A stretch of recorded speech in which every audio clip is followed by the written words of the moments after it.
Welcome back. This is so exciting. She's the world's best-selling soprano, selling more than 30 million records. Sarah Brightman played the role of Christine in The Phantom of the Opera and famously performed at the Barcelona Olympics. Sarah Brightman. For decades, her voice reached heights that few human beings on Earth could ever hope to match. Sarah Brightman was the global icon who redefined classical crossover music, filling giant arenas and singing before world leaders. Millions believed she lived a life completely untouched by ordinary pain.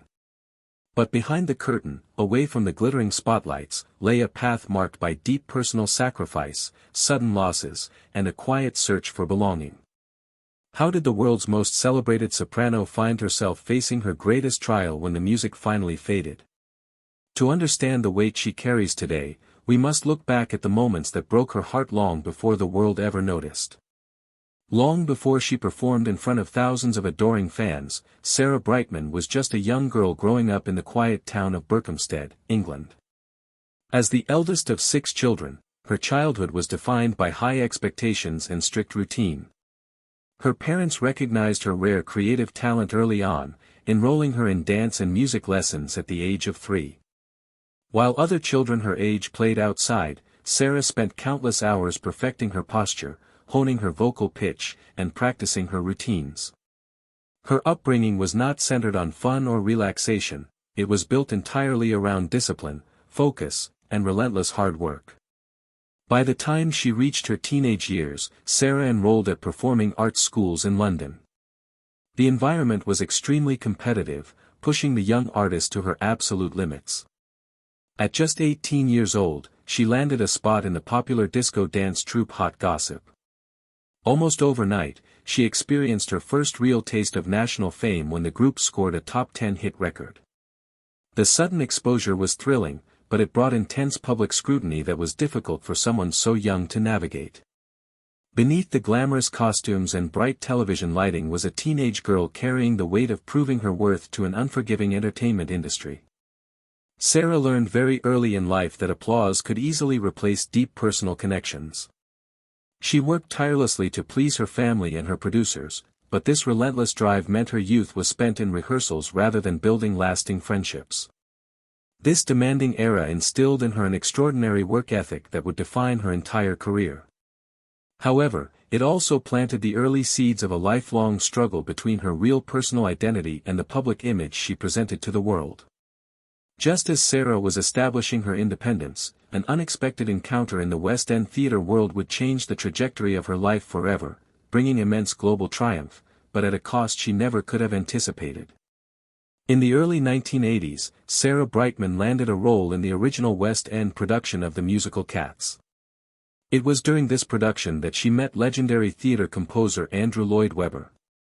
Their instant creative spark quickly transformed into a deep, intense personal romance, leading to their high-profile marriage in 1984. Lloyd Webber saw Sarah as his ultimate creative muse. He was so deeply inspired by her extraordinary vocal range and unique stage presence that he wrote the leading role of Christine Day in The Phantom of the Opera specifically for her. When The Phantom of the Opera premiered, Sarah's mesmerizing performance captivated millions of theatergoers and turned her into an international superstar virtually overnight.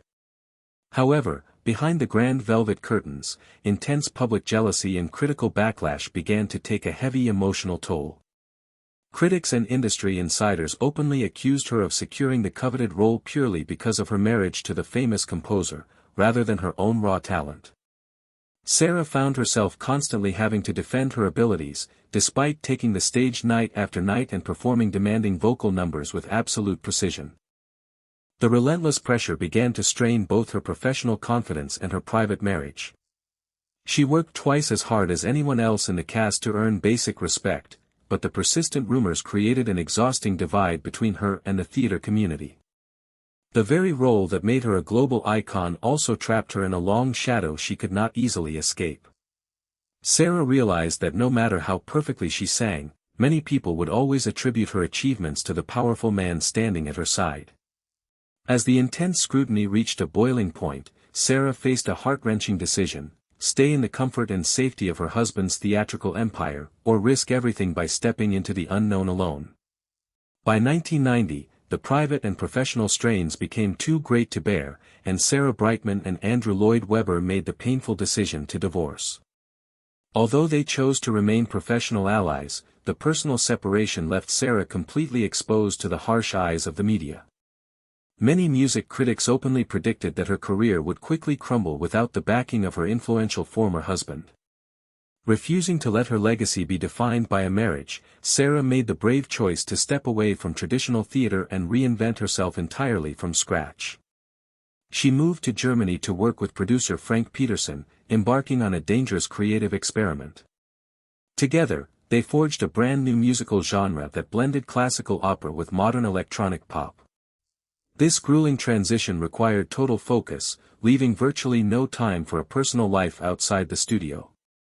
While her revolutionary 1997 duet Time to Say Goodbye with Andrea Bocelli went on to sell millions of copies worldwide, Sarah spent her private hours in profound isolation.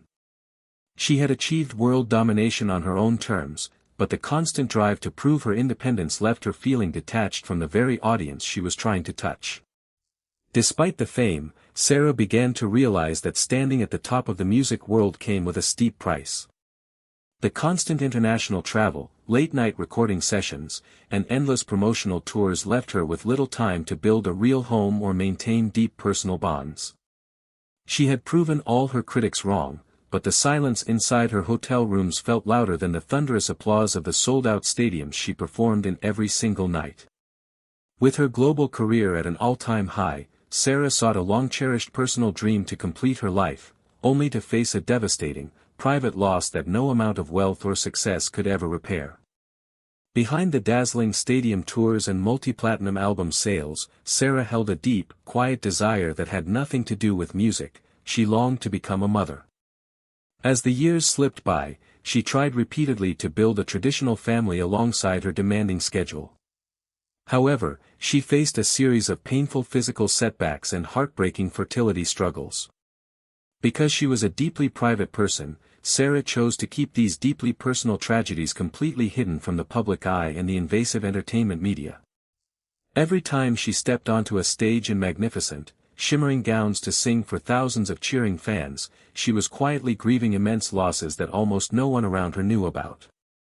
The brutal reality of her high-profile career meant there was no time to pause, heal, or properly process her grief. The show always had to go on.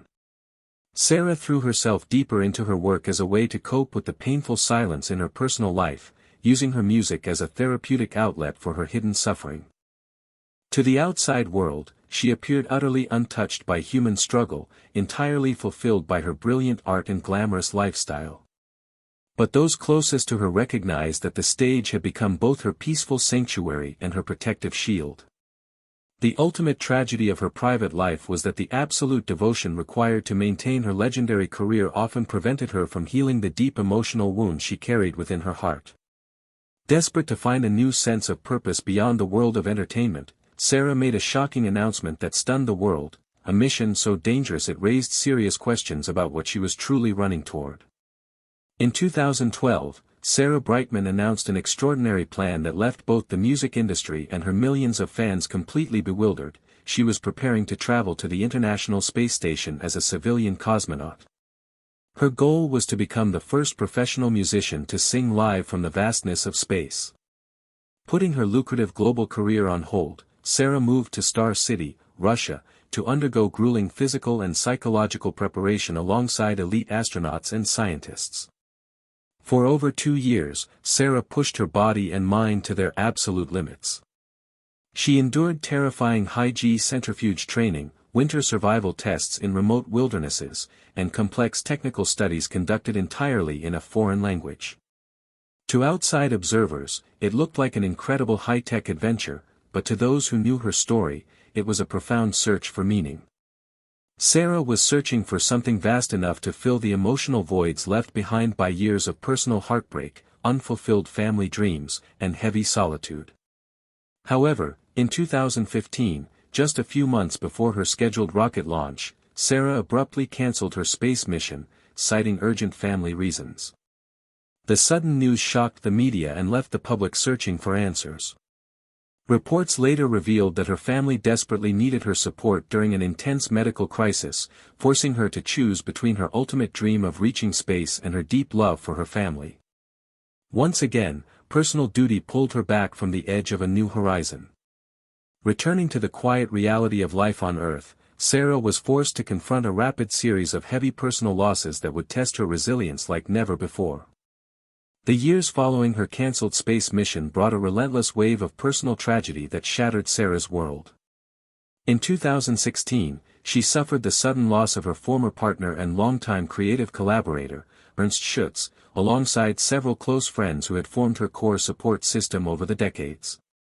Shortly after, her beloved mother, Paula Brightman, who had been her steady anchor through every storm of her long career, passed away after a brave fight against illness. These successive losses destroyed the emotional foundation Sarah had depended on for over 6 decades. For the very first time in her life, the constant momentum of her touring schedule came to a sudden halt. The quiet inside her home felt almost unbearable. Without her mother's grounding wisdom or the comforting presence of the people who had known her before she was famous, Sarah experienced a deep, overwhelming sense of isolation. She found herself reflecting deeply on the immense personal sacrifices she had made for her vocal career, the missed family gatherings, the unfulfilled personal dreams, and the quiet solitude of living out of suitcases for decades. Approaching her 60s, the woman who had brought joy to millions across the globe stood face to face with the reality of time, aging, and the fragile nature of human relationships. She was forced to ask herself who she really was when she was not performing. As the final curtain began to fall on a glorious era of her life, Sarah was left with a single, profound question: who was she when the grand music finally stopped? Today, at 65, Sarah Brightman leads a life that exists in quiet, peaceful contrast to the chaotic grandeur of her past. While she still occasionally performs for adoring audiences across the globe, her everyday reality is defined by reflection, stillness, and solitude. She spends much of her time in her tranquil home, surrounded by memories, awards, and photographs of a legendary career that forever changed the music industry, yet acutely aware of the personal spaces that remain empty. Her story is not a sensational tragedy of public failure, but rather a quiet, deeply human narrative about the immense cost of extraordinary success. Sarah sacrificed the possibility of a simple, conventional family life, enduring hidden heartbreaks, personal grief, and intense public scrutiny to share her rare gift with humanity. The triumph of her musical legacy is permanent, but the emotional scars of her unique journey remain visible to anyone who looks beyond the bright lights. She continues to sing today, not to prove her worth to harsh critics or to break international sales records, but because music remains her most honest way of connecting with the world. In the soft, mature notes of her recent performances, listeners can hear the true depth of a woman who has reached the absolute peak of human achievement, while carrying the quiet weight of a lifetime of personal sacrifice. When you look back at a life given entirely to the service of the world, does the applause of millions ever truly replace what was left behind? What do you think is the real price of living entirely for your art?